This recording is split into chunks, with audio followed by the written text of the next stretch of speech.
Today's daily digit is 1,200.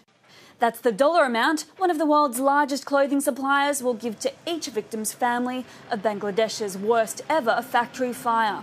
Hong Kong-based Lian Fung said it was distressed and saddened by the deaths, totalling over 100, resulting from the weekend blaze. Lian Fung has placed orders for garments being manufactured at the facility.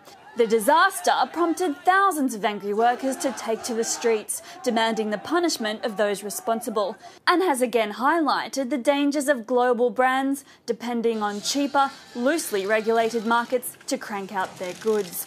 Bangladesh has some 4,500 garment factories and is the world's biggest exporter of clothing after China. Walmart said one of its suppliers subcontracted work to the factory without authorization and would no longer be used.